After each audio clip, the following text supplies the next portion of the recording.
Hi guys and welcome back. So today I'm going to be showing you how to make these blood orange blondies. Let's begin.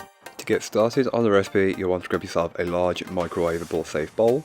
Into that add in your white chocolate followed by your butter, then melt together for around 30 seconds at a time until the mixture is melted. Once it's melted, give it a good whisk together, and this is just to combine the two fully. Once they've been combined, you can then add in your sugar and mix until it's fully incorporated. The mixture shouldn't be too granular, so just keep whisking until it isn't granular. Once you've done that, you can add in your eggs and your vanilla extract and just keep mixing until they have been fully incorporated. Once they've been incorporated, give the bowl a good scraping down, and this will just help to incorporate any bits that may not have been fully worked in from earlier on. Then add in your dry ingredients, which is your flour, salt and your chocolate, and then just fold until you can't see a trace of a single ingredient. Once you can't, you can then transfer into a 9x9 square baking pan which has been lined with some parchment paper.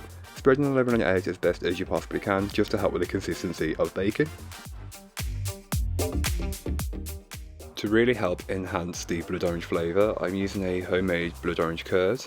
I'm just placing dollops on top, then we'll take a butter knife and swirl it all around until there's a fair distribution of it throughout the batter. Whatever you can't see on top will be incorporated into the middle, so when you cut into it you will be able to see it much better. So don't mix it in as much if you don't want it to be, just surface level. So then bake it off in your preheated oven.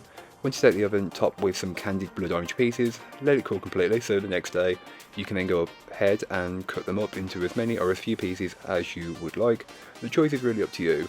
I just went with 9, but you can cut these in half and you still get a generous amount. And here are what the blondies look like once they're baked and finished. Very simple, very easy, slightly more baked towards the edges, but that's completely normal. And yeah, it's just dense, it's orangey, it's white chocolatey, it's sweet, everything you need. But that's all for today. I hope you enjoyed. If you did, don't forget to like, comment and subscribe for more from me, and I'll be back again soon with another recipe, so join me then. In the meanwhile, don't forget to check out the description. There'll be a link to this recipe, a link to my blog, and links to my social media. But that's all for today. I hope you enjoyed. Bye guys.